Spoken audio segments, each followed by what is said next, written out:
Hari ini, Anggun sangat berbesar hati kerana berpeluang melakukan penggambaran di The Culvert, sebuah lokasi unik di Santubong, Kuching.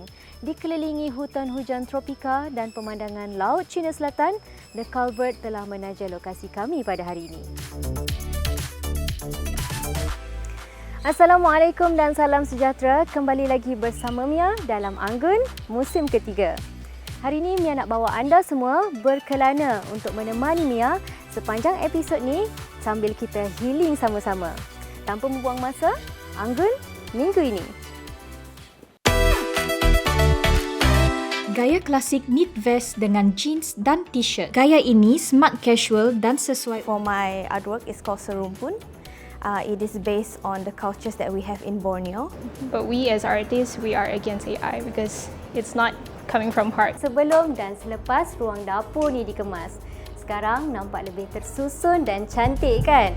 Malaysia Land! Where I actually got the 5th runner-up of Miss Grand International. Every journey there's winner and loser. Although I'm the 5th runner-up, I'm not the winner, but I still really applaud my win. Menarik kan perkongsian kita minggu ini? Jangan ke mana-mana, kita akan kembali selepas ini dan berehat seketika.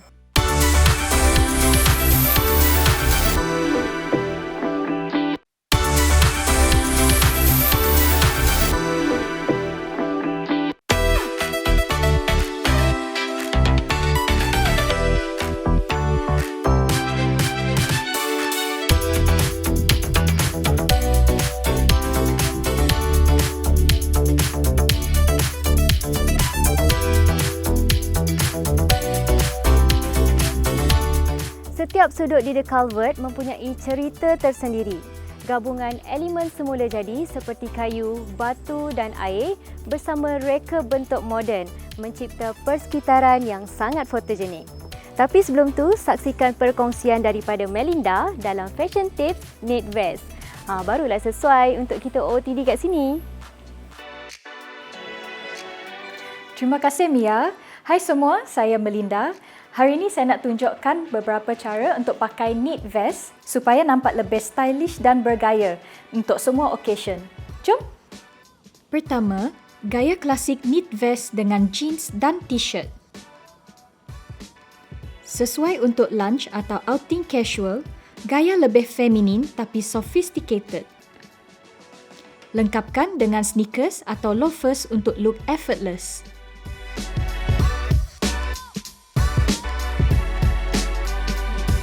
Kedua, knit vest dengan blouse dan seluar putih. Boleh tambah aksesori untuk nampak lebih chic. Gaya ini smart casual dan sesuai untuk office atau coffee date. Ketiga, gaya vest dengan blazer dan skirt. Simple tapi elegan. Sesuai untuk cuaca sejuk atau office look yang cozy tapi tetap stylish. Seperti anda telah lihat, knit vest boleh memberikan personality terhadap penampilan anda. Nanti bolehlah cuba ya. Stay tune, stay Anggun. Bye. Keistimewaan The Culvert terletak pada reka bentuknya yang unik di mana setiap bilik penginapan diperbuat daripada pipe konkrit yang besar atau lebih dikenali sebagai culvert. Konsep ini bukan sahaja inovatif tetapi juga mempromosikan pendekatan mesra alam. Gabungan moden dan alam ini memberikan sentuhan seni yang dapat memberi inspirasi kepada sesiapa sahaja yang berkunjung di sini.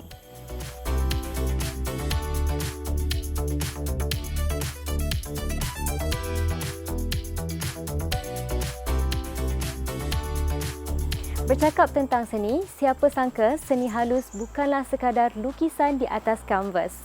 Malah banyak lagi seni yang boleh kita pelajari. Teruskan menonton Anggun untuk kupasan yang menarik ini.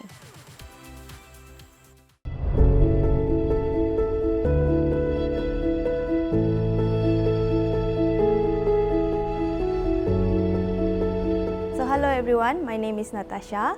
I am currently a lecturer at the animation program at University Malaysia Sarawak, UNIMAS.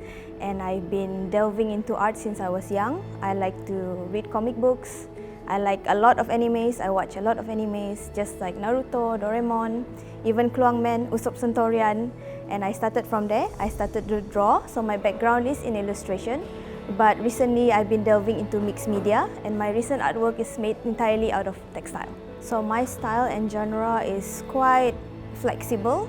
I don't particularly delve into any particular style. In terms of drawing, I am more heavily influenced in manga drawing. Like if you watch Sailor Moon, Doraemon, when you're that age, so my style of drawing is more towards that. But other than that, I've been trying to create and I've been trying to experiment with a lot of mixed media. So now it's just experimentation. So I don't think I have any particular style at the moment, but I'm enjoying the process. So my main supporters are definitely my parents. My career would not have been here today without their support. They both come from medical background, so I'm quite surprised. They were very, very supportive of me saying that I want to be an artist, even though they don't understand it. But they are the ones who keep encouraging, and never once were they being too critical on my artwork. In fact, they just allowed me to express myself. So without them, I don't think I can be as accomplished as I am today. And also definitely the teachers, the good teachers that I found along the way. Some of them are in this exhibition themselves. So I think that community also helped me a lot. Well, I go by artist named Dalia. I am from Kuching, Sarawak, and I am an illustrator and creative entrepreneur for Daisy Dalia. My art style is mainly digital illustrating, but I started with technical line drawings based on what I've studied before in architecture. So it's mainly of pens and also digital. What made me do this kind of art styles is because it is what I've studied back in architecture, and I tried to implement what I've studied to my work now. My main supporters, my family, especially my mom. I'm glad that she's been supporting my journey, and she's been following me here and there, helping me with my events, my booth, delivering all the paintings to exhibitions and stuff, and also my friends, my schoolmates, my K-pop friends. They are a big of help throughout my art journey. So it started when I was really young. I have this profound interest in anything to do with art, especially cartoon characters, I think. Like I watch a lot of anime, I consume a lot of media when I was young, and it started from just drawing, just on simple tissue paper. And then, alhamdulillah, my parents are very encouraging. They give me sketchbook, proper pencils, proper pen, and from there my skill developed. And I think from then, I just gradually developed the skill, and now I'm very interested in mixed media. I think it was a natural development for me. So usually my inspiration comes from my own background as a mixed Malay and Chinese, and that involves a lot of contemplating, reflection, and I think that definitely shows up in my art. Definitely my biggest inspiration as well. Most of my artwork delves into creating identity, making it known that this is who I am and there's nothing to be ashamed of it. And yeah, I think so far it has been an experiment and development of that. Recently I have did book covers for some authors, some local authors, and local publishing company, Manis. And then I did collab with local companies as well for phone case, like motor case, and also overseas companies for shawl design. Yeah. So far I have joined quite a few events. I've definitely worked with Rainforest Music Festival where I was invited to be an in-eye artist. It was just something that started out as a hobby, but it's really cool to see a lot of people from different culture, which made me even more inspired. And since then, I've joined a lot of more exhibition in my professional career now, and I'm able to create more. But I think my biggest milestone is what happens to me internally, because I think it's a form of self-expression. So when I'm able to do that truthfully, I'm able to see how I progress, how I develop. I think that's my biggest accomplishment, to be able to be very true to my artwork. Well, my artworks are focusing on Malaysian cultural heritage. So I tried to merge between technical line drawings and also Malaysian cultural heritage, because I would like to share to Malaysians itself and people from outside of the beauty of Malaysia. So my drawings for Kampung Rambe, it consists of several traditional houses, and also if you can see detailedly, you can spot some traditional games like tibau, congkak, and just different races of Malaysia that unites together. While for the artwork Sarawak, it's a play of 3D shapes into 3D shapes of buildings into like a quirky illustration. For me, art is the way I express myself, but my artwork is not fully on expressing my emotions. So my artworks is a way to communicate with people on beauty of Malaysia. That is what I focus a lot. My title for my artwork is called Serumpun. It is based on the cultures that we have in Borneo. I see it as a metaphor where we as individuals are just like butterflies. You can't compare. You will definitely have a favorite butterfly. You would say this butterfly is prettier or this butterfly has more colors. But at the end of the day, we're all just like butterflies to me. So they're all beautiful in their own way, and technically we all share the same home, and it's in the forest, our Bornean rainforest, and that's how I came up with this idea. And I like textile as well because I feel like it's something that you can see, you can understand the form and the texture of it as you see it. And I like glitter, I like sparkly stuff, and that's why I use a lot of sequins in my butterflies. I think as a woman, and if you are delving into something creative, there is a very interesting irony there, because I think when I grew up in the community that I grew up, and I don't think it's quite foreign, everybody can relate to this, you are told to listen to your elders. You are told to be mindful of what you say, what you do to people around you.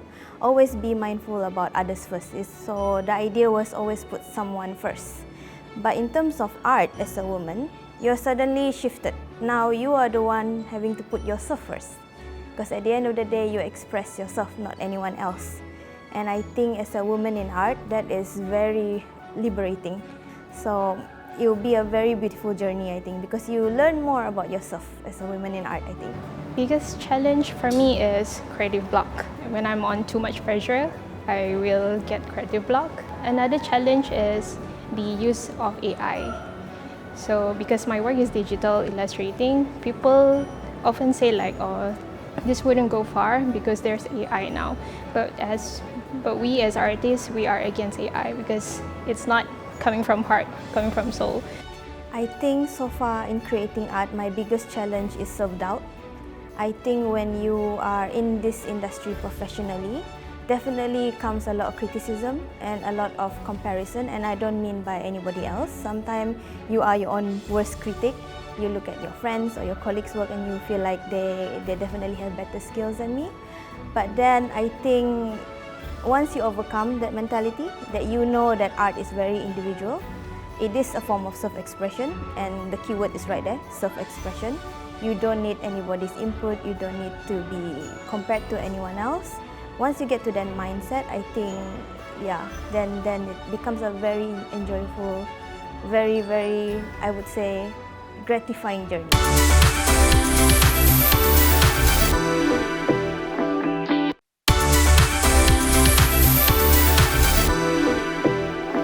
Sedar tak sedar, kita telah pun sampai di penghujung segmen episod ni.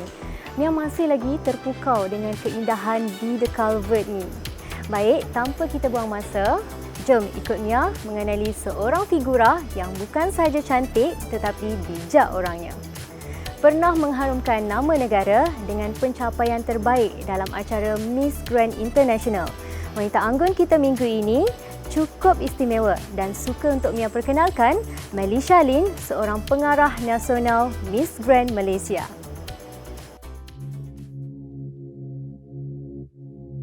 I got scouted by an individual in the supermarket where they just passed me a name card and, hey, do you want to be a Miss Malaysia? Hi everyone, my name is Natasha, your reigning Miss Grand International 5th runner-up, as well as your Miss Grand Malaysia 2024. Malaysia Miss Grand Malaysia! So apart from pageantry, I also work as a full-time MC. I have my own company called Passion Works. I also have a TV program with TVS called Decimal Point. But my new title is actually the new National Director of Miss Grand Malaysia 2025. So as I mentioned earlier, I competed in Thailand last year in October, representing Malaysia in Miss Grand International, where I actually got the 5th runner-up of Miss Grand International, which I'm proudly representing Malaysia for. And apart from that, I also represented Malaysia prior to Miss Grand, which is Miss Supranational in Poland in 2022 as well, where I managed to accomplish top 24 back then. Miss Grand Malaysia 2024 is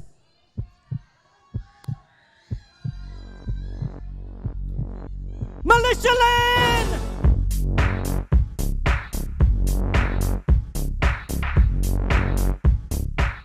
I think the most important qualities for Miss Grand International is definitely the 4 Bs that we are practicing, which is beauty, body, brain, and business. And we also have a new addition of B, which is behavior by none other than Queen CJ Opiaza. Having a proper behavior as a pageant queen, I think when it comes to winning or losing, I think that's really, really important. As in my journey, I got 5th runner-up. However, you know, every journey there's winner and loser. Although I'm the 5th runner-up, I'm not the winner, but I still really applaud my winner, which is CJ Opiaza, for her win. And I think that quality should be instilled in every queen, no matter what competition that they compete in. Sawadika. Hi everyone. My name is Natasha, Miss Grand Malaysia 2024. I work as a TV host, MC, model. I also own my own business called Passion Works, where my passion truly works. I also own a foundation called You're Not Alone, Southeast Asia Mental Health Initiative, which I started back in 2019. I think beauty pageant is really misunderstood by a lot of people. They think that it's all about the beauty, it's about the body, but it's so much more than that. I personally advocated for mental health since 2016, working with different class of people, orphanages. I even work with homeless people, and especially my mental health platform called You're Not Alone, Southeast Asia Mental Health Platform, where I actually managed to become the #1 platform back during COVID time, where I help a lot of working adults as well as students. So I think at the end of the day, it's up to you on how you define the platform and how do you use your crown to actually be a voice for the society. Aiming to inspire and share this story on the world stage. Miss Grand Malaysia. Inclusivity has always been part of pageantry. As you can see that throughout the years, we're getting more personalities, we're getting more ethnicity, we're getting more skin tones, different representation as well. You know, prior to this, maybe there are only Asian ladies, but now there's Latinas, they are Africans, the Caribbeans, the Europeans, the Americans. So we're definitely expanding rapidly, as well as when inclusivity comes in a different era, which is like during the social media era now, they call the Gen Z, Zen Alpha. You know, it's so much more different because everyone has a voice and we are backed by our brain. Our understanding towards the society also expanded when there's advocacy involved. I think in general, no matter what you do, the most important thing is research, really understand who you are as a person. And whenever you do decide to compete in a beauty pageant, do a research, understand which competition best suit you, because you might be Miss Grand material or you might not be Miss Grand material, and you have to understand what is the important qualities that a Miss Grand International should carry or otherwise. I think the one quote that I live by is definitely no one define you and you define yourself.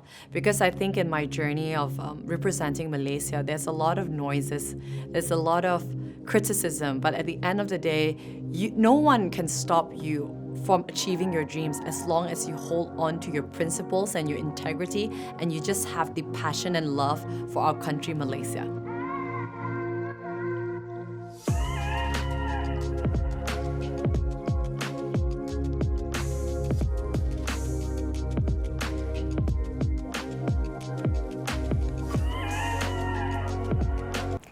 Itulah dia segmen Wanita Anggun kita pada minggu ini.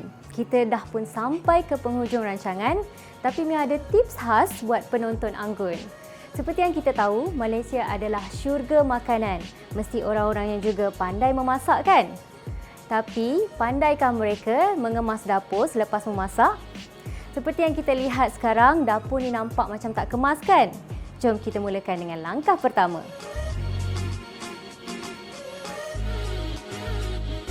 Mula-mula, pastikan botol-botol seperti rempah ratus, bekas gula dan sebagainya disimpan di dalam almari supaya tak nampak berselerak.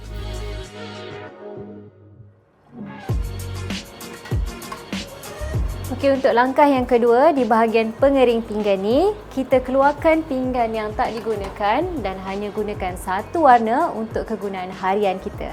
Sekarang nampak lebih tersusun kan?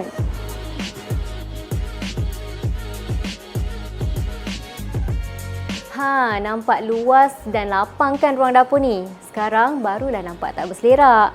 Nak masak pun hati rasa tenang. Tapi jangan biarkan dapur ni terlalu kosong. Kita angkat sikit seri dapur ni dengan sedikit perhiasan yang ringkas.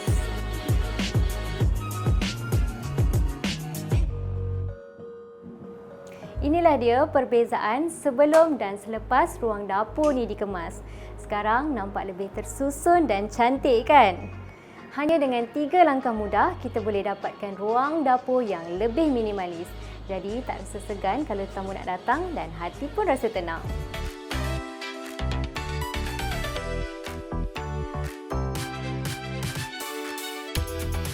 Mya akhiri Anggun ini dengan ucapan terima kasih yang tak terhingga kepada The Culvert Santubong Kuching kerana menaja lokasi penggambaran kami. Jangan lupa untuk melawat The Culvert untuk merasai sendiri keunikan dan ketenangan yang kami nikmati sepanjang kami di sini. Itu saja dari Mya dan temui lagi kami pada hari dan waktu yang sama hanya di TVS saluran 122 dalam Anggun, Pesona Gaya Keyakinanmu.